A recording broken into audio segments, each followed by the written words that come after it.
everybody. Welcome back to Two Dudes Talking Motorcycles. My name is Mitch. And my name is Gleb.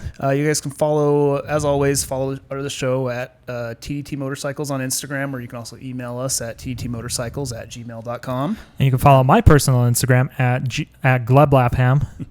And if you want mine, it's just at Meet to the Beach. And Gleb, welcome back. We're here. We're here. We're recording at my apartment again. Yes, we are. And we I think we're sticking to our promise that we've made multiple times now. We are. And today we are talking about the history of one of the craziest and dangerous motorcycle races out there, and that is the Isle of Man TT. Yeah. Really quickly, I did hear, I was catching up on a little bit of MotoGP news, and I believe over this previous weekend, at the time of this recording, there was one of the Marquez brothers got in a pretty scary looking wreck. So I think they're okay. I have heard something about that too. Yeah, I think they're okay. But yeah, that's just the only motorcycle news I really have. So then we're gonna keep it short on the news today because we have a lot to cover history here. So before we get into the actual history, I just wanted to go over a little bit about what the Isle of Man TT is. So Isle of Man is a motorcycle race that's held every year on the Isle of Man, which is part of the UK. It's in that area. It's in the Irish Sea. Yeah. So the TT course, the main race course on there, is officially known as the Mountain Course, and it is 37.73 miles long and winds through towns, countrysides, and over the Snaefell Mountain. It has more than 200 corners. And that's, public roads is what makes this race unique. So all of this is not done on a specific racetrack like MotoGP. It's not done off-road or anything like that. This is going through actual city streets that people of this island and the towns on it use every day. Mm-hmm. But every year they hold the motorcycle race there. And it's considered one of the most dangerous motorcycle races in the world because people do die on this. I was actually pretty surprised, learning as you guys will hear as we go on, just holy crap, and the race is still going on. That's actually really cool. Yeah. And it is really if you've seen videos on YouTube, Instagram and stuff of the Isle of Man races, or if you haven't already, go look them up before watching this.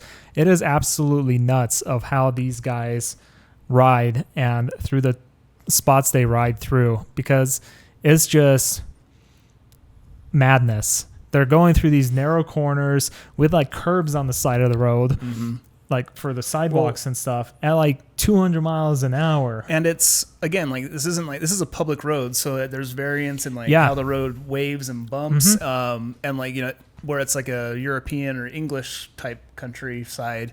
Very narrow roads with stone walls and hedges along that. There's no recovery. You'll see so many clips of them barely cutting those corners so close that they're inches away from a haystack or stone wall or something along those lines. And it's just crazy the feats that these guys pull off on this road. And like Mitch said, because it's a public road, it's not a smooth surface. There's bumps. There's they even jump in some spots, but there's bumps, there's ramps, there's crests and all sorts of stuff. It's not a pristine tarmac racetrack specifically for racing. It's very extreme. It's crazy, and there's been lots of changes to the race since its inception, and I think we picked a good one. It still remains though one of the most dangerous ones despite all the changes. Real quick before we get in, so the way the race is structured is there's multiple categories of bikes, as you see in most racing, whether it's car or motorcycle. But the big thing is, so currently the categories include Superbike, Super Sport, Super Stock, Super Twin, and then Sidecar. Over the years, those names have changed. They used to be called, I think at first it was just Isle of Man. It was just a race. Oh, was it? Yeah. Or I don't know. You did the first half of the history, no, so you tell me. They had classes. Did they? Yeah. Since the beginning. Yeah. Okay. Perfect. And it changes a lot. It changed. Yeah. But basically, just like most races and stuff, the classes include bikes of different power levels and different sizes. and different like engine configurations. They even have certain classes have more restrictions on what they can do to modify them versus the others. Like for example, the superbike class has to be like fairly close to its showroom, but it can be modified with like tuning and things like that to get more power out of it. But the overall silhouette has to be the same. Super stock is basically like it has to be the same bike as you can buy like in the showroom. Like a person can buy that bike, so that has to be super stock. Sidecar has a super cool sidecar. And then like very aerodynamic one. Yeah. And then like super sport and super twins allow certain modifications to them to increase power, but they are much smaller bikes than like the super bike or even the super stock. The super stock has to be around 1,000 or no more than 1,000 cc, and the only thing they're allowed to do to the super stock bikes is make modifications to improve safety, but nothing regarding engine or braking or aerodynamics or anything like that. Okay. So just safety related modifications and that's it. Interesting. Okay. And the super bike and the super stocks, they can hit over 200 miles an hour on those roads, which is pretty insane. It's nuts nowadays. Yeah. So let's jump into the history, and then we'll round up with the start at the beginning.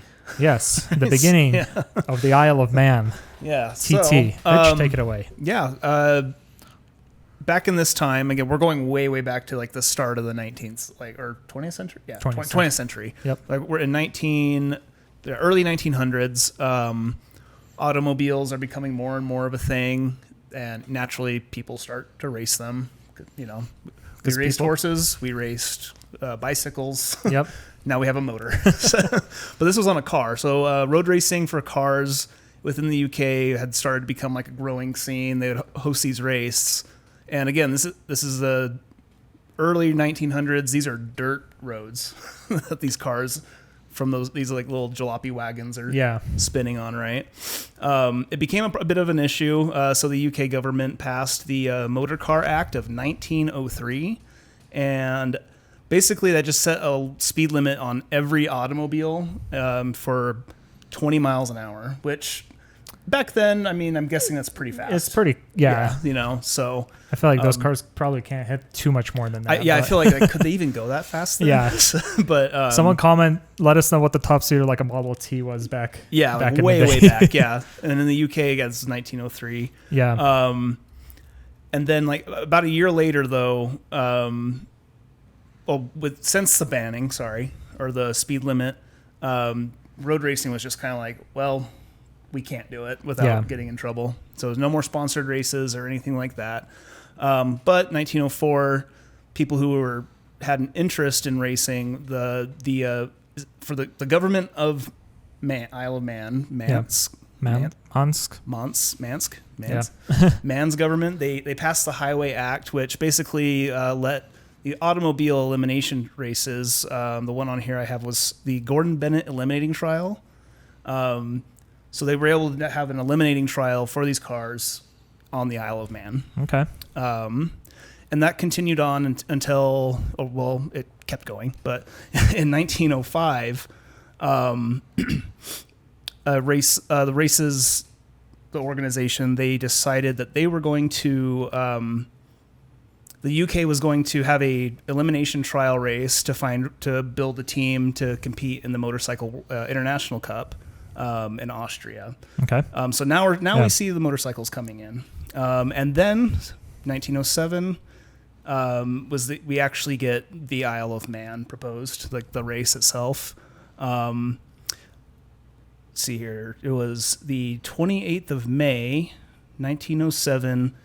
It took place on the shorter course because motorcycles back then could not handle that mountain pass. That makes sense. Yeah. So it was their shorter course. It was the St. John's short course, and it was like roughly like, it was like 16 miles. So almost like half of the, yeah. You know, and so just they slightly more than half of the current. Yeah. So they weren't hitting like the elevation and the climbs. Those tiny little motors just couldn't do it. Yeah. And so, but yeah, that is now our first Isle of Man. It now exists as it's the first official race. Yeah. So we've mentioned before that there have been many changes to this race. Yeah. When it first started out, there was a single cylinder class and a 2-cylinder class that you could compete in. And the very first winner was a Charles Collier on a single cylinder matchless machine, and with an average lap speed of 38 miles an hour. So I guess they could go faster than 20 miles an hour. I guess they could. Well, that was a motorcycle. So, yeah, but maybe downhill. Yeah. But then in the 2-cylinder class, there was a racer by the name of Rem Fowler, and he was riding on a Norton bike, but it has a different engine in it. If you want to try to pronounce that. Peugeot? Peugeot, is that it? Okay. French. So it had a Peugeot engine in it. And I don't know, I just thought that was kind of cool to include because Norton, they're still kind of around. Like the name is still there. Yeah. Really cool. And we just got started, but I would have to tell everybody, go look up those old videos from way, way back in the day. Because those bikes look and sound just insane. Awesome. Just so cool. Even back then, they're not going fast. Yeah. They're not getting away from you, but I'd have to check it out after we're done recording. Yeah. So, that was our first race. The next year, 1908, they decided to increase the fuel consumption limits for both those classes. And then, a year later was when they banned the use of pedals. So now it's like an actual motorcycle. Oh, so the original ones had you could have pedals. Oh wow, that's crazy. So and if you see them, these bikes break down all the time. Yeah, so they just away. They have to pedal them, or they'd pull over, or they'd work on the bike, and you see them you have to run and start it. Oh, that's great. Yeah, really, really just bare bones. It's just pretty cool to see. And yeah, as we go through the history here, you'll see how these bikes kept getting faster and faster and more and more just intense. Yeah. And I'll be up front. I'm not going to go into the specifics of how the classes were. I started to do that, but the changes you'll see as technology for this time of, this start of the century. Yeah. Technology was exploding. So things just kept changing so rapidly. Yeah. So I didn't want to try to keep track of how each one was or who won what. But this continued on from 1908. And then by 1911, all this technology and stuff, it had gotten motorcycles a lot faster than they dreamed they could have, so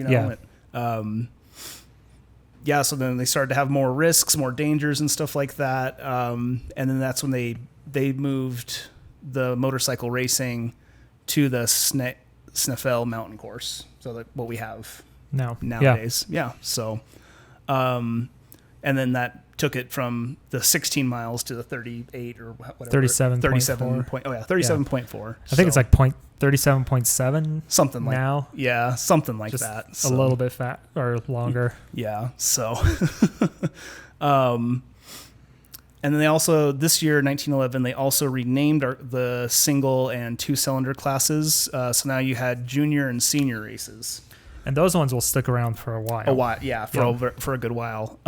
With the junior class, first year of the new junior class, it was 300 cc single cylinder engines and 340 cc 2-cylinder engines. And then the senior was allowing up to 500 cc engines on there. So we're getting there. Yeah, we're getting up. Yeah. It's that's a short time for bikes to gain speed, so oops, I'm moving stuff. Okay, sorry. But then this year was also I had to put 1911 in. This was a big year for these changes, but this was also the first year that a racer thank you. This was the first year that a racer was killed in the race. This was a man named Victor Surridge. I think was this the guy. Spoiler alert, there's a lot of deaths in the Isle of Man. This is not a forgiving race. No, it's, so. And then just a fun history fact about the Isle of Man, not just the race itself, but the people living there. This race was becoming a kind of a nuisance for them. That makes sense. Well, and this was insane to me. This is a race, and they're going slow. They're nothing like at breakneck speeds, right? But they wouldn't close the roads. So early races, the racers had to avoid pedestrians and other vehicles and cattle. Oh, that would be pretty insane. Yeah. So in 1912, the locals actually boycotted the race because they were just like, "You guys are going to get us killed. You're hurting us." You know. That makes sense. You know, and so that's when the race started to look at making these improvements and everything here and there. Yeah. Yeah, and then unfortunately for these early 1900s, 1914 was the last time the Isle of Man TT was held until the end of World War II. Or you mean World War One? Sorry, World War One. Jeez. Yeah, thank you. World War One. So we're going to have to skip from 1914 to 1920. 6 years without a race if you're loving it, you know? Yeah. So, I guess also if you're I'm curious to see how many of those guys actually went. Probably a good bit of them fought in the war. Oh, yeah. Well, and that's the other thing is a lot of these guys were young dudes. Yeah. You know, and probably not make it back either. Yeah. No, it's like, boy, if the Isle of Man didn't take them, maybe World War One would have, you know? So, or the flu. Or that. The Spanish flu. Yeah. But, you know, spoiler alert, World War I ends, 1920s. The race is back. In case you didn't know. In case you didn't know, World War I did end. Yeah.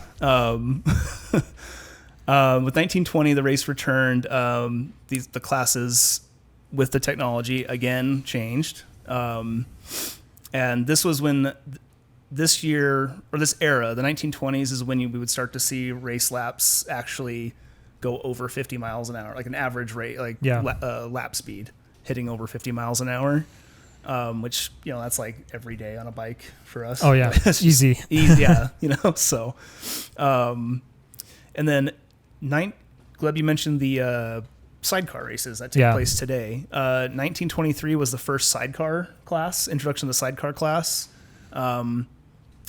It went away in 1926. So somewhere along the line, it did come back. It comes back. I don't remember. I didn't see which year it came back when I was looking through notes. I might have missed it, but it did eventually come back, and it's still there to this day. Yeah. So also in 1926, that was the year that they got their first 70 mile per hour lap record. Wow. Set by this was a name that kept coming up in research. So this is one of the racers who did that's just famous, I guess. This is Jimmy Simpson, who also managed to set the first 60 mile an hour lap. And let me jump back to 1925. A racer, Wal Handley, was the first guy to win 2 TT races in a single week. So that seems like a big thing. Yeah. You know? With it lasting as long or going as long as it did. Now he's only the first one. Yeah. So, and then getting back in line to 1927, this is so roads in this time. That's when they started actually start getting paved. Okay.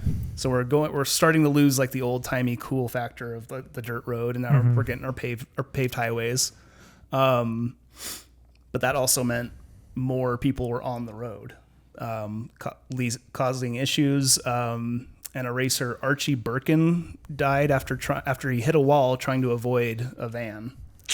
Ouch. And then he was the last one to die, like due to a public or an open road issue. Yeah. After that, they finally said, like, okay, when the race is on, roads are closed. Yeah. You know, which is probably for the best. Yeah.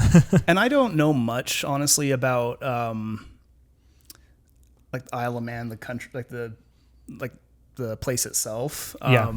But I don't know. I'm imagining Isle of Man as like a big driver of tourist income, and 100%. You know, that's like their thing. Just seeing like how many people participate, well, not just participate, but come to spectate it. Yeah. And if you're a motorcyclist, it's probably something that you either know about, or if you're listening to this, if you didn't know about it, you do now. Yeah. But it draws big crowds to this small little island, and it is a big and kind of a cool, prestigious event. That just happens to take place on a public road. Yeah. I don't think it's up to the level of like MotoGP in terms of following, maybe not. I don't think so. But it is one of the famous like motorcycle races around the world, like throughout the world. Yeah. And like, I watch MotoGP. I love it. I've seen clips and bits in our research for the Isle of Man. MotoGP is insane. This is like insane on fire. Yeah. It's crazy. It's absolutely bonkers. And again, during this time, the 1920s, 1930s, there's no protective gear. No. You know, you got football helmets, leather gloves, maybe, you know. But yeah, I guess we'll go back to it. But 1930s, the race has been going on for a few decades now. It's continuing to get more and more popular. Again, especially with like motor engines. Like, I would be curious if we could ever find something like to do like just like the timeline of the 1930s for just motorcycling culture. Because I remember like going back through our previous like history podcast episodes, whether it's manufacturer history or like the MotoGP, that between like I feel like 30s and 60s is where we see like massive jumps in performance and engine size, or pumping out more performance out of a smaller engine. Yeah. And at one point, I feel like probably like 90s is where it kind of like tapers off a little bit, or like 2000s. Yeah, probably after the 90s. Right? Yeah, starts to kind of taper off because it's like there's only so much you can eke out of a same sized engine.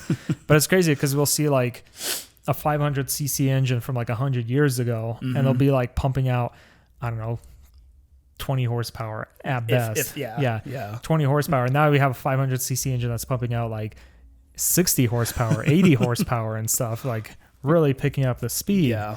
And it's just crazy like how quickly motorcycle tech and really engine tech just advance, especially I'm sure like the war like fueled a lot of that innovation and stuff, trying to make the engine like either faster or more powerful while we talked about size. It like, even in our motorcycles and war episode, like the reason like they even brought motorcycles in because they were now testing out cars and tanks and all these other motorized gadgets, it's like what works, and they and to be fair, I like I say like how cool these old bikes were and everything, how they sound. These things are pieces of shit. They'd break down left and right. Oh yeah. You had to have like a full team of like engineers and mechanics running to get your bike built out for the race and stuff. Yeah. So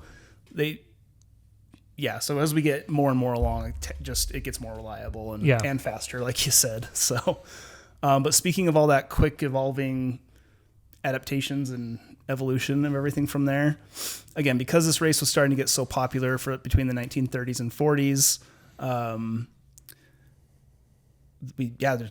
it just kept getting faster and faster. So even by 1931, this name should be familiar now, the Jimmy Simpson, guy who set a 60 mile per hour record and the 70 mile per hour record. Now he set 80 mile an hour lap record. Yeah. Dude's nuts. And I did put a note in here. Jimmy Simpson, despite having set all of these records, still had not won a race by this time. So, which I think is just really cool of how like the races measured out and stuff. So, so he didn't win, but he set the fastest records, which was pretty sweet. So good for him. The race is over 100 years old now. It is. Yeah, and it's there's so many racers, and what's really cool, which I probably should have mentioned this before, if you go to the Isle of Man website, they have a history page, and they have the rosters for every single year the race took place with like the times, the machines. And they even have like a summary of each year pretty much that it took place. So it is pretty cool to see an organization like keep such a tight record on their history. It kind of reminded me when we did the Dakar episode last year. Yeah. The Dakar's website was also really good at listing every year and what happened in that year in Dakar specifically. That was smart. I think. Yeah, it's really cool record. I don't remember the MotoGP website being that helpful. I don't think it was. That one. No, not quite. It was more. The abridged version. Yeah. They more just wanted to sell me a t-shirt. So. But, continuing on into the 30s, British machines were it's that part of the world. They were the competitive builds. This is what winning riders were riding British machines, basically. But then in 1935, other nations start to get involved. And then Moto Guzzi, they get a rider by the name of Stanley Woods take place on one of their bikes. And he just blew records out of the water from then on, basically. Not necessarily. Well, he would set records, but he also would win whatever the class names were by this point. Yeah. So that he would win both of those on his Moto Guzzi. And then for the rest of the 30s and more nations would start to join. 1938 Germany. Is that everybody? Some stuff happened there. Some stuff happened there. Yeah. That Germany was involved, and there is footage. You can find it on YouTube if you get looking into it. They're doing like a Isle of Man parade. There is like the Nazi flag going through, and it's just like, oh, that sucks. So, but so in 1938, Germany would win, and there was like some DK. So it wasn't a BMW, but it was some other like brand of bike they had. Okay. But again, it just smashed the competition. And then it was, in 1939, that's when we see BMW. They had supercharged their bike. I didn't know supercharged was a thing back then. I mean, I'm not a mechanic. Yeah. So they had our supercharged twin cylinder BMW that won at the 1939 TT. Mm-hmm. And then unfortunately, once again, a war broke out. And Isle of Man would disappear till the end of World War II. Spoiler alert! It's the second. That one also. It's the second one. Yeah, that's the sequel. Yeah, so. Not a very good one either. No, it's really not. Arguably much worse sequel. Yeah. So, but yeah, so like when we had split up how to go about gathering history and information, I was like, I'll take the early half until like whichever, and then it's like, there's nothing. There's two wars that there's nothing in the 40s. So. See, you played it strategically. I had no idea. You have to do as much work. I see how it is. Yeah. No, I'm just kidding. I didn't think about it. So I was like, I guess that makes sense. You probably wouldn't want to host an international race during a world war. So. Yeah, once again, I bet most of those riders probably ended up being either drafted or volunteered to go fight in the war. Yep. Especially it being like in England. It's at your doorstep. Yeah. Pretty much. Yeah, so they make sense. 100%. So it just sucks. So. Yeah, but we still have the Isle of Man. Obviously, it came back 1947, and then we were basically now into the 50s. And everything I could really find on this, there was a lot of like drama between the racers and competition. Like that's when like people would get heated and things would happen and. That drama kind of continues on throughout the history. Yeah. And I think that's pretty much with any competitive sport. Yeah. So, and then there were some more changes to how they did things, but so the race came back in 1947, and then it wasn't until 1957 that we hit the first ever 100 mile an hour lap for the mountain course. It's like. So now we're getting fast. Yeah. Now we're getting fast. So, one really notable thing about the 50s too is 1959, Honda enters the Isle of Man racing, and Honda has on their website you can read the story of like their first race in the Isle of Man, and just like the scientists and the team and everybody that went there. And it's a really good read. I would really recommend it. And I was thinking, honestly. Just that story alone probably would be a good episode. Okay. Or if we ever decide to do a Honda episode. Which probably should at one point. Probably should, yes. We'll get through all the brands eventually. Yeah, but Honda joining this race would, then, and they did perform pretty well. They didn't win their first race, but they did place like 6th or 8th or something in there. Don't quote me on that one. But they were competitive. And so now so after Honda, that's when we see the other Japanese brands start to join the race. Okay. And I actually don't know what kind of bikes really race in the Isle of Man nowadays, but I feel like there is a lot of Japanese bikes for like the super stock maybe. Several different manufacturers, I'm pretty sure, but like I know all big ones like Ducati's definitely there. Oh yeah, 100%. KTM probably is. Like a lot of the ones that do have like a racing like pedigree, racing heritage. Yeah. One of the engines they used at one point was a 675 triple. I wonder who could make that one. I don't know. Curious. In that part of the world, I don't know. Can't think of any company that makes those. No. But yeah, so we could make this like a 4-hour episode if we wanted to talk about all the drama and everything that happened. But the 50s, 60s, that's like highlight peak Isle of Man. Plus, it's like, that time era, like they're not in like the race suits; they're in like leather jackets. They're looking, they almost look cafe-ish, Yeah. But yeah, so but down to the 60s. This would be the time when the first woman would compete in the Isle of Man TT. That same year after that race, women were banned from the race. RIP. Yeah, so I don't know, but it was Beryl Swain. She was the first woman to race in the Isle of Man, and then you wouldn't see another woman racer until 1978 by the name of Hillary Munson.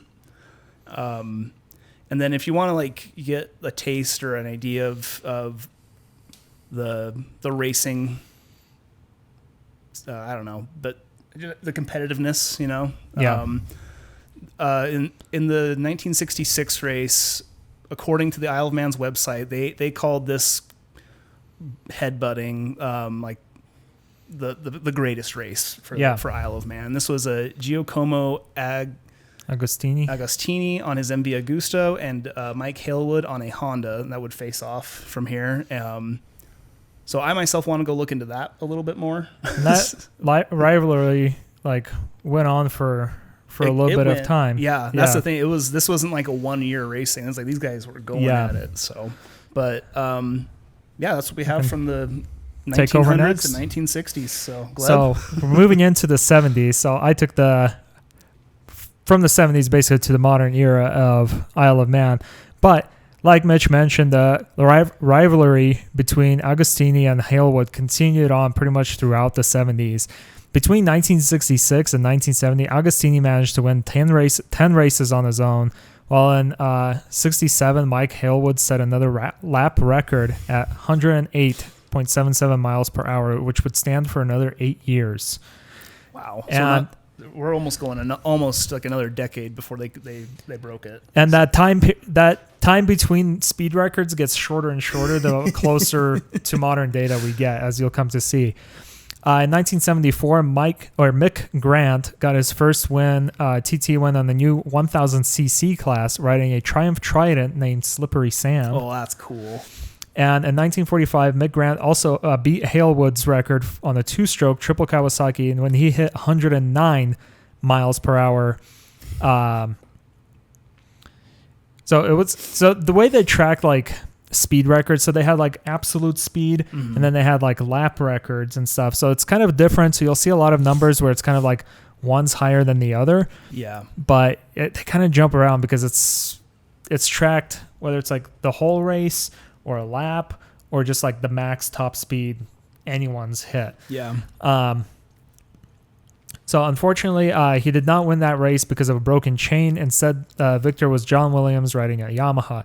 The production event was also increased to 10 laps. So by this point, they had the production, which is now called Super Stock, and that's basically production motorcycles just racing out on the track. You walk into a dealership, buy a bike, and then you can race it. Yeah. Increased to 10 laps, making it the longest TT race, and two riders shared the distance on one machine. Alex George and Dave Croxford continued Slippery Sam's TT exploits by winning in the 750cc class. Yeah. Okay. That's cool that the Trident has like that history to it. Yeah. In 1976 saw the same final. 1976 saw the final time that the Isle of Man was part of the World Championship for motorcycles. So there was a. So 1976 saw the final time that the Isle of Man was part of the World Championship. So after that, there was something happened that led it to basically not being considered for the World Championship. We'll get to that in just a second, but. That year also introduced the legendary Joey Dunlop, who became a legend pretty much for the next 20 years of Isle of Man. But what did happen in 1972, there was a wreck where Giacomo? Yeah. Giacomo Agostini's close friend, Gilberto Periotti, was killed in the 1972 TT. And at that point, Agostini basically rallied everyone to kind of, or basically had like the world championship like step away from Isle of Man because it was too dangerous, and the world championship was moved to Silverstone in the UK, which is now a MotoGP track and a Formula One track. So that kind of stepped away, and then things were a little bit in limbo. Isle of Man did continue, but it wasn't anymore associated with like the actual motorcycle, like the racing body, like the worldwide racing body. Yeah. There's like some quote in there. He was saying, it's like we're like world-class racers. Why are we risking our lives for this? You know, like he was really, it really shook him for a bit there, losing his buddy. So, and then in 1976, John Williams, like I said, broke Halewood's speed record by hitting 112 miles per hour. In the dramatic finish, Williams, he did not finish first. So Williams, in the dramatic finish, had to push his bike across the finish line because he ran out of gas. In that race, he lost to Tom Herron. And 1977, Isle of Man kind of started organizing its own championship. At the time, it was called Formula TT, later renamed to TT Formula One, which would later include a road-type circuit around the world, basically. Yeah. 1977 also saw the return of Phil. What was his name? I didn't put his last name. Yeah, well, Phil did great. So. Phil did great, yeah. Sorry about that. I thought I wrote it down his last name, but now it's escaping me. But basically, he exited the Isle of Man and TT in 1972, and then he came back in 1977 to compete with Honda in the new Formula One event. Good job, Phil. And then for the celebration of the Queen's Jubilee, a special race was held in which we saw the victory of Joey Dunlop on the 750cc Yamaha. And Dunlop would become basically a legend and one of the best racers and well-known racers from Isle of Man. Well, there's like a legacy to the Dunlop name too, like because there's a few other Dunlops. There's one that's currently racing, and is there? Oh. Yeah, we'll get to it a little bit later. Before we get to the next one, just like part of like the Triumph Trident, the Slippery Sam bike. I knew like Triumph made like a heritage like for their new Trident 660. Yeah, I didn't know it was like a throwback to Slippery Sam. It's got the same plate number, like the 69 or 67. It's got 67. Nice, yeah. Which was Slippery Sam's number. Mm-hmm. So that's actually really cool. So yeah. So fun fact for you: if you go walk into a Triumph dealership and you see the Trident that has like the 667 number on it, and it's like a nice deep blue with white. That's the story of that bike, of why they did that. So very cool. Yeah. And I'm trying to find that name just because it's bugging you. It's bugging me, and I really should have I wrote down the first name, but I must have typed it, or just not typed in the last name. I kind of like that we can just leave it as like, Phil, you did good. It's Phil. Yeah, he did a good job. That was a 76, right? 1977. This saw the return of Phil. I'm trying to find where that. Ooh. All the years are. Yeah. That you can look through. I just started going through the names. I'm like, wait, I don't know his last name. Wait a minute. Oh, I might have. No, it's not him. This guy didn't join until the 80s. There's another Phil. So not that Phil, a different Phil. Did really good. So. Yeah, sorry about that. Anyways, I'll come back to it once I'll keep looking for you while you. If I can figure it out where that went. And where were we? Timeline is not. Phil Reed. It was Phil Reed. Oh, okay. Yeah. Okay. So Phil Reed, he exited the Isle of Man in 1972 when they walked out from the World Championship, and then he came back to compete with Honda. And like I said, for Queen's Jubilee, we saw the start of Dunlop's career taking off when he won the special race that was held for that. That year also first saw the first sidecar duo exceed 100 miles an hour, which is pretty insane. I wonder what year they brought the sidecars back. Somewhere in between the 1926 and now, and the 70s. Yeah. 1978 also saw the return of Mike Halewood, which brought record crowds to the island, and he went to win the Formula One race, the TT Formula One race on a Ducati. And American GP star Pat Henning achieved the first sub 20-minute lap on board a 500 Suzuki. 1978 also saw a few deaths, unfortunately, and the deaths of Mac Hobson, Kenny Birch, and Ernst Trachsel in the first sidecar race. Pat Henning was also involved in a serious accident in the senior series, during which he did set a new speed record of 113.83 miles per hour. Now, did he set that record, or did his bike set that record if he wrecked? I don't know. That's a good question. What did they record? I think once you leave the bike, you're officially no longer riding it. Yeah. Henna's record lasted only 4 days before being broken by Mick Grant on a Kawasaki, hitting a top speed of 114.33 miles an hour. Then we move into the 80s, which I nicknamed the decade of Joey Dunlop, because this is the decade where a lot of his big races kind of happened, and he started building kind of this legacy that he holds to this day. And Dunlop recorded the first ever 115-mile-an-hour lap in 1980. And in 1983, he won 6 consecutive Formula One TT races on a Honda machine. Dude, Honda's always been reliable. Yeah, pretty much. Dunlop briefly lost the lead to Mick Grant in the Honda, but was eventually able to catch up to him and take the win.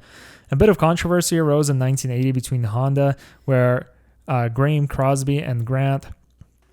Honda was not happy that Crosby took over for another rider named Alex George. Crosby did so he can keep an eye on Grant, because there was sort of a rivalry going on between the two.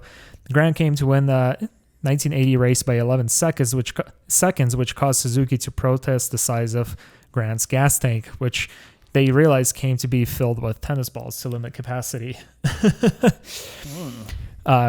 Less fuel, lighter tank. Yeah. Grant, however, remained the winner after a protest was thrown out. So he kind of still got his win. Charlie Williams also became the first rider to win 2 TT races. Became one of the few riders to win 2 TT races in one day. The Junior 250 and then the Formula 2 race. The 1991, that argument between Suzuki and Honda kind of continued. Graham Crosby could not set off on time due to some chain problems, but was allowed to start in the back with no time allowance. However, he managed to fight his way up to third place. Joey Dunlop led with Honda until forced tire change had him drop down to second place, with Ron Haslam coming in first. Suzuki once again protested that Crosby should have been given time allowance. 2 hours later, Crosby was declared the winner, pissing Honda off, basically. Oh, yeah. Who then to protest by dressing in black leathers and painting their bikes black in the classic race. That didn't really achieve too much. Yeah, I mean... In 1983, Norman Brown raised another speed record up to 116 miles an hour in the Senior Classic event. However, he was unable to win the race because he ran out of gas. This is going to be a common theme Did throughout we mention this. That? It's like with Isle of Man, they have like fuel consumption requirements and stuff. Yeah. I just can't remember if we mentioned that. I think you mentioned something at the start. Okay, yeah. So, but that's part of it, is they have like fuel consumption and limits and everything from there. Sadly, Norman Brown was killed later in the British Grand Prix in Silverstone later that year, basically 2 months after he set that record. That sucks. Yeah. And then 1984 saw the reintroduction of the production race, and Dunlop in 1984 once again set a new speed record of 117 miles an hour in the Classic Series, only to beat it again later in the Senior Series, hitting a top speed of 118 miles an hour. Jeez. Bro's just breaking his own records, honestly, after records. But he lost the race to McElna because he ran out of gas. That sounds... It sounds like it happens quite often in this. Yep. It almost sounds like if I buy Dunlop tires, I'm just going to be a faster rider. You do have Dunlop tires. I'm a faster rider now. So Dunlop did go to win the Formula 2 race after beating out Roger Marshall and Tony Rudder. In 1985, Johnny Dunlop won 3 races in 1 week. So remember the first guy to win like 2 races in the 1930s? Something like that. 20s? Yeah. So it didn't happen until now where Johnny Dunlop won 3 races in 1 week. That's after he was shipwrecked on the way to the island in his friend's boat. Yep. He still made it. He still won. If I'm on Suzuki's team, I'm going to complain. If he was shipwrecked, he probably had lost a lot of weight. So I'm going to make some lighter, right? I'm going to advocate for Suzuki here. He took first in the Formula 1 TT, riding for the Honda Britain team, followed by Tony Rudder on a Suzuki. And then 1986 was a sad year, and it saw the deaths of 4 riders, including Gene McDonnell, Ian Ogden, Alan Jarvis, and Andy Cooper. Ogden and Jarvis lost their lives during a practice session, and during their training, while Cooper lost his in the senior TT. McDonald's death is considered the most gruesome and horrific death in Isle of Man history. And what happened was, it was during a junior race when another rider by the name of Brian Reed, he crashed over the Bellow Bridge, and the helicopter was dispatched to pick him up and take him to the hospital. The helicopter ended up spooking a horse that ran into the road, in which McDonnell ran into the horse and died instantly, and his bike crashed into a barn and caught on fire. So Jesus. It's still to this day considered the most gruesome death of the Isle of Man race. And that happened because they sent out to rescue another rider. Wow, yep. That sucks. So he hit a horse and was pretty much dead instantly.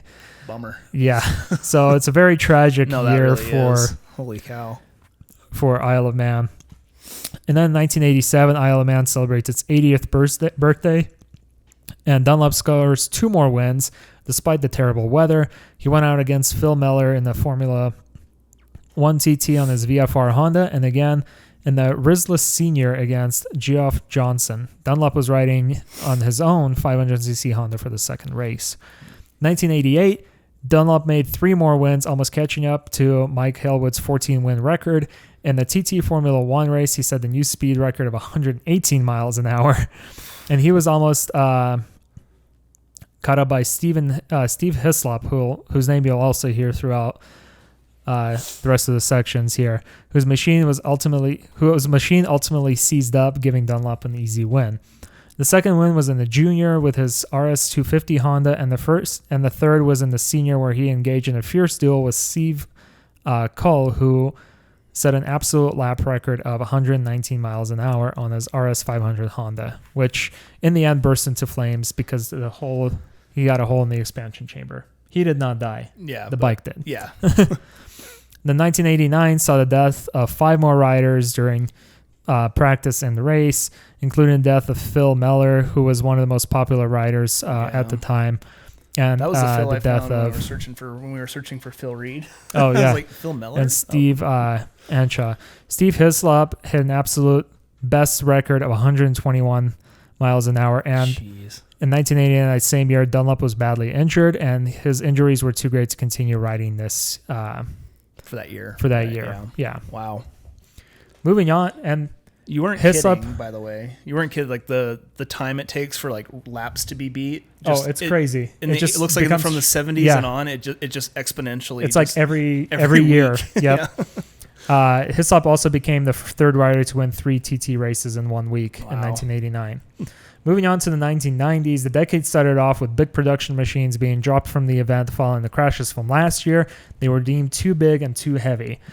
Carl Fogarty was the winner of the opening race in the new decade. Steve Hislop finished 9th, but not without setting a 122.83 mile an hour lap record.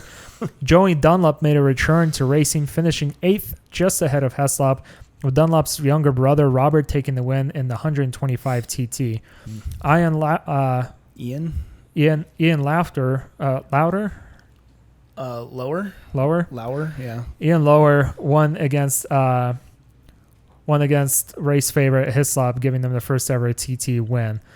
Then the senior race was won by Carl Fogarty. So lots of big names, lots of big changes, lots of speed records being set. Yeah. 1981, Hislop set another new record of 121 miles, and that's in the Formula One TT after his disappointing 1990 year. Joey Dunlop was robbed of his 14th win due to a broken breather pipe. That's a bummer. I feel like it would feel so kind of shitty if just like for the bike and just the bike breaking down, causing you to kind of like lose the race or lose like your spot. Yeah, and that was like one thing. As you know, there's a big history here, and there's like a lot of action and drama and names. And so it'd be hard to fit into one of these episodes. But like, if you go and look at some of the stuff you watch these videos, especially in like these times, no, it was like pretty cool. You see these racers just like break down because they're just like, I can't finish. Yeah, you know. I mean, it would really suck. It's got to. Yeah. Then 1992, Joey Dunlop finally got his 14th win by taking first in the TT 125, with his brother Robert taking second in the same race. Stephen Hislop was riding on the Norton, and Carl Fogarty on the Yamaha duked it out in the senior TT. Fogarty ended up taking first, Hislop second, and Joey Dunlop third. In 1993, Joey Dunlop scored his 15th win against winning in the 100 or in the TT 125. And Nick Jeffries scored his first win in the TT Formula One. 1995 saw changes to the junior TT, which allocated 600cc machines and replacing it with a Super Sport 66 class. Philip McCollin and Joey Dunlop battled it out in the Formula 1 TT. The two kept swapping between first and second place, but McCollin ultimately ended up winning. 1976 once again saw the reintroduction of the production race, with Philip McCollin ended up winning in the production race. McCollin also ended up being the first to ever win 4 races in 1 week. Taking first in production TT, Formula One, junior TT, and senior DT. Dunlop. I know we didn't start with this. TT, so in the Isle of Man TT, that stands for Tourist Trophy. So. Oh, right. Yeah, we should have mentioned that right from the start. That part. Dunlop proceeds to win, and in that same year, Dunlop proceeded to win his 21st race in the ultra lightweight TT. So, dude's up to 21 wins at this point, the biggest in history. Nuts. And then 1998, Honda scored their 100th win at the Isle of Man TT, and the win was taken by Jim Moody in the production TT. Then we come. Honda. That's a 100. One of their bikes finished for the 100th time. First. Crazy. That's nuts. And then in the 2000s, so we're kind of reaching towards the end, reaching the modern day era here. The new millennium started off great for Joey Dunlop, who scored his 26th win at the Isle of Man TT. That year, he won the Duke Formula One race on an SP1 Honda, the 250 lightweight on the 250 lightweight on the Birdie Payne Bidmac Honda, and another win in the 125 TT. Joey was awarded a replica of the Manx Sword by the Manx Sword of State by David Cretney, who was an ex-Manx Grand Prix rider and the Minister of Tourism and Leisure on the Isle of Man at the time. I want a Manx sword.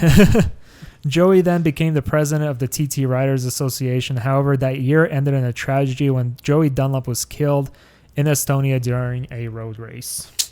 Very sad end to a very legendary motorcycle rider. Yeah. And it's crazy to think about it because he probably would still be around today. I don't know what year he was born at, so I don't know how old he would be. But if he was still racing in 2000, he'd probably still be around today. 2001, Isle of Man TT was canceled for that 1 year due to an outbreak of foot and mouth disease in the UK. It hasn't been canceled since the war before that. Yeah. And 2002 saw the return to norm and the richest year for Isle of Man TT. A one-off cash injection of £200,000 towards just organizing the race, plus a one-time bonus of £5,000 for each TT winner. 2003 3 saw the death of fan favorite David Jeffries during practice. Triumph ended up winning the junior TT with New Zealand or Kiwi Bruce Anstey, and this was Triumph's first victory in 3 decades.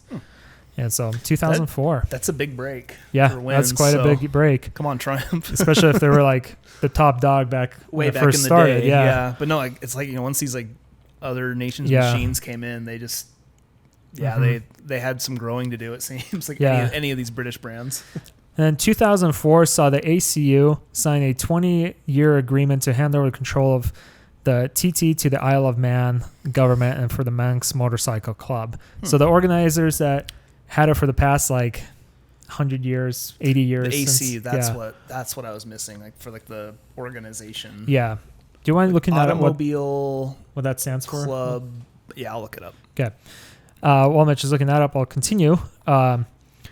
And basically, they transfer the control of the race to the Isle of Man government and the Manx Motorcycle Club, which runs the popular Manx Grand Prix to organize the TT races. 2005 saw more changes to the classes. Formula One became the superbike category. The production changed to super stock, and the junior was changed to super sport. Only the sidecars and the senior remained untouched. John McGuinness gave Yamaha the win on their 50th anniversary on his 1000cc Yamaha R1 in the first superbike TT. 2006, John McGuinness saw his 14th TT victory in the Danish seniors race. 2-stroke bikes also made their way back into the race in 2006. 2009 saw the first electric bike race, which is pretty... 2009? Mm-hmm. Oh. It's pretty interesting. In 2010, Ian Hutchison Racing for Padgett's Honda got a clean sweep by winning all 5 solo races. Yeah. Beating Philip McCollin's record set in 1996. So that's not even that long ago. No, it's not. ACU, by the way, stands for the Auto Cycle Union. Okay. Yeah. Awesome. And then in 2014, Michael Dunlop, the nephew of the legendary Joey Dunlop, took 3 wins for BMW in the Superbike, Superstock, and then senior races. 2015 saw McLennis clinch his 23rd race win and posted a new lap record of 132 miles an hour in the process. And then in 2016 saw Michael Dunlop become the first rider to have a lap under 17 minutes on the Superbike race. And that's pretty much as far as the history they had listed on their website. They didn't have anything listed into the 2000 or the 2020s, but I did find some more info on like the current state of Isle of Man. Mm-hmm. So Peter Hickman currently holds the record for the fastest lap with an average speed of 136 miles an hour. Insane. Michael Dunlop, same nephew, Joey's nephew, holds the record for most wins at Isle of Man with 33 wins under his belt so far. Wow. And that was the most recent stat from his website. Right, yeah. Jeez. And then I kind of put a little note here in case anyone is interested in racing in Isle of Man. You do need to have a special international race license and have recent experience with short circuit or closed road events. I don't think I'm a racer. No, but I'd like to go take a leisurely ride around the island. Oh, I would love that. Yeah. That sounds lovely. I'll race myself. Yeah. So. Very leisurely. Yeah. Honestly, give me like a slow bike for that island. Yeah. A little putt-putt and give me a classic. Ooh, actually. A Bonneville. Give me an old Bonneville or a Norton. Mm-hmm. That'd be sick. Sign me up for that. Something I didn't think to add until you would start talking about it. Total deaths since 1907, since the first Isle of Man, is 269 is what I've been able to find. Ouch. Which is a lot. I mean, for over 100 years, 269 fatalities, which is just... That's at least like... I can't. That's over 2 fatalities a year. Yeah, and like honestly, average. I can't. I'm not that into like extreme sports, I guess, but I can't think of another like official event where where deaths are like that common.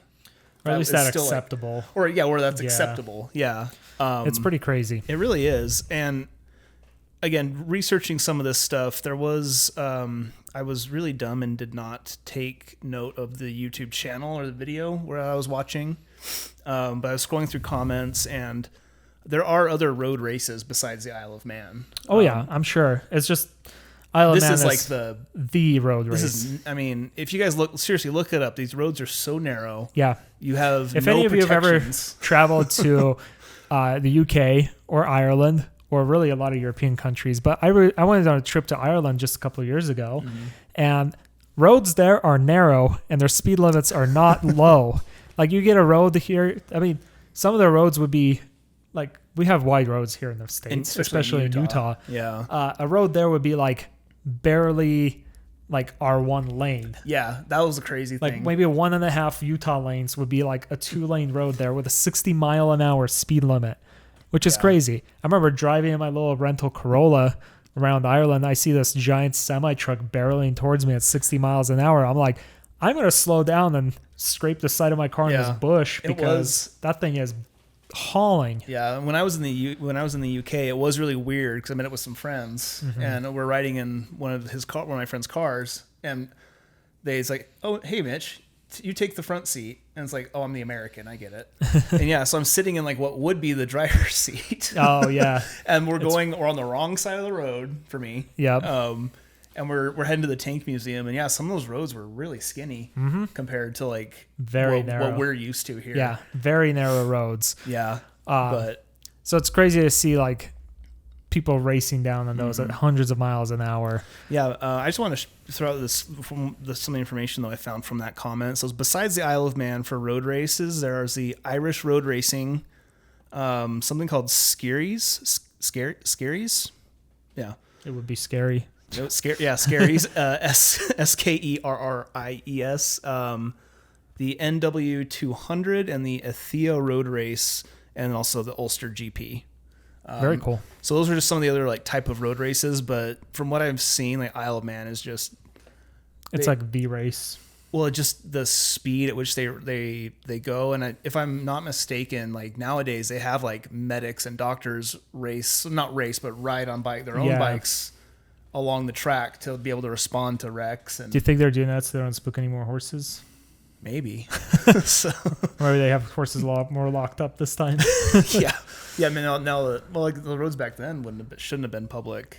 Well, yeah, but when that happened, I'm sure like it was probably just on the side of the road, jumped the fence, got scared. You know, if you guys been around horses, those things are scared of everything. Yeah, or sheep. You know. Well, yeah, but that one was just crossing the road. But have you ever been near a horse? Oh, yeah. You ever ridden a horse? Oh, yeah. You know how skittish they can be about like every little thing. Yeah, they're little buttholes. Big buttholes most of the the time. I love horses, but man, they just freak out at every little thing. They are not the most intelligent animals. I'll say that. Majestic, not intelligent, not the most intelligent. Yeah, maybe. So, but. Anyways, that's the Isle of Man. That's the history of Isle of Man. We try to do our best to kind of like keep our facts straight, but like you saw me stumbling a little bit about like the different speed times and stuff, and it's just different ways of kind of measuring it in categories. So apologize about that. And but yeah, we try to do our best to kind of keep things in line. But there is a lot of, if you want like a deep dive into it, the Isle of Man website has an entire history broken down year by year ever since like the